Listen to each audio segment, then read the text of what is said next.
Oi, sei Charata.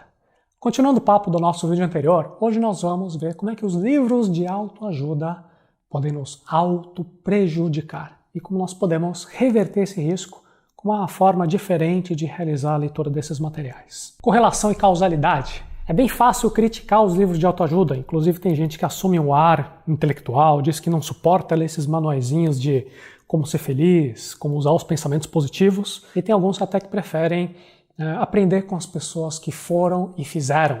Elas vão atrás de biografias ou de livros que contam histórias de empresas de sucesso. Só que tem algo comum, tanto na leitura popular, barata de autoajuda, e também nas biografias, nos estudos de caso.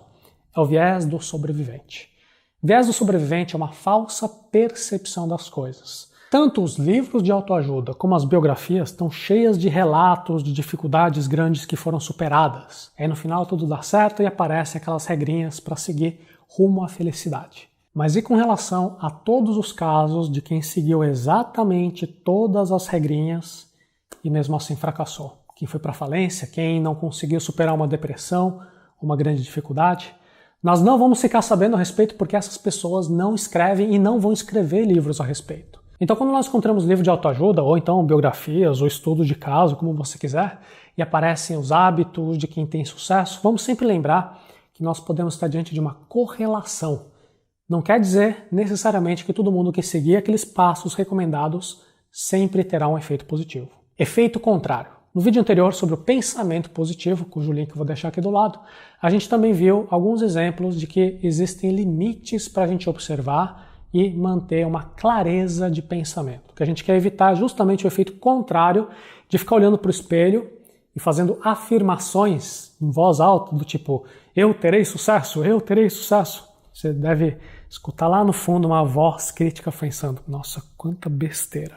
Essa voz crítica automaticamente rejeita as afirmações positivas quando não existe uma coerência com a imagem que nós temos de nós mesmos, as nossas crenças mais profundas. A gente quer ser coerente. E apenas ficar repetindo frases motivadoras em voz alta não vai servir para uma mudança consistente. Inclusive até pode prejudicar a nossa autoestima, porque nós teremos um conflito interno e haverá uma busca de reforçar aquela imagem já existente de nós, atacando aquelas frases motivadoras. Tem estudos publicados mostrando que esse tipo de afirmação pode até causar efeito contrário. Baixa qualidade de rigor científico. E uma outra crítica é que muitos dos livros populares de autoajuda não são escritos com um rigor científico baseado em evidências, são anedotas de difícil comprovação. A historinha do que aconteceu com um amigo do autor, que ele conhecia quando era jovem.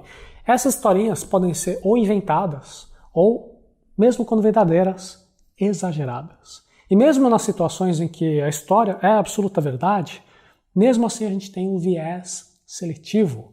Quer dizer, apenas as histórias que confirmam as teorias do autor estão selecionadas para aparecer no livro, enquanto tem vários e vários outros casos que a teoria do livro não tem respaldo com a realidade, mas são histórias que não são contadas. Vou até dar um exemplo que você conhece provavelmente, o experimento dos objetivos de vida da Yale University. Diz a lenda, e isso é repetido em vários livros, inclusive alguns best-sellers bem conhecidos no mercado, que em 1953 os estudantes de graduação da Yale University foram entrevistados para saber se eles tinham clareza sobre os objetivos de vida.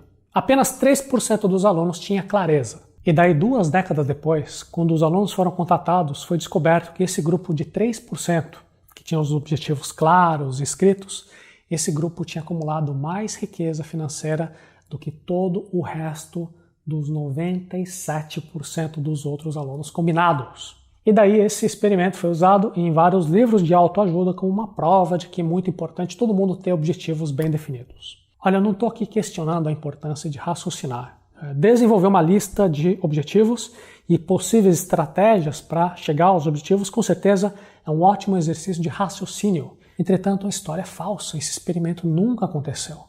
Então, quando nós fazemos a leitura, é importante sempre ter um filtro sobre o rigor científico daquilo que está escrito. Isso é leitura ativa. A gente mostra isso no curso Como Aprender Mais Rápido. Leitura ativa. É buscar encontrar aquilo que é útil e descartar aquilo que não é proveitoso, aquilo que não é útil. Encontrar os ganchos que estimulam a gente a continuar a nossa busca de informação em outras fontes. A leitura ativa é essencial para tudo, não é apenas para os livros de autoajuda, não. Nós podemos abrir um livro, por exemplo, como aquele O Segredo, The Secret, e fazer uma leitura simplista, imaginando que basta fechar os olhos, esperar que o universo venha e manifeste um carro novo na nossa garagem.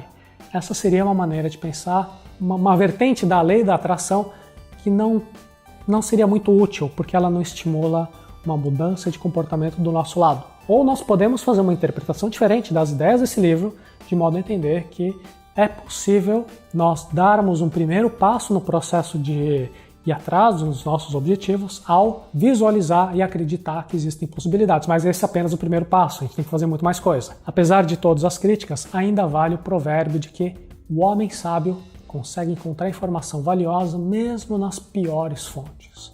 E o homem tolo não consegue extrair nenhuma utilidade mesmo nas melhores fontes.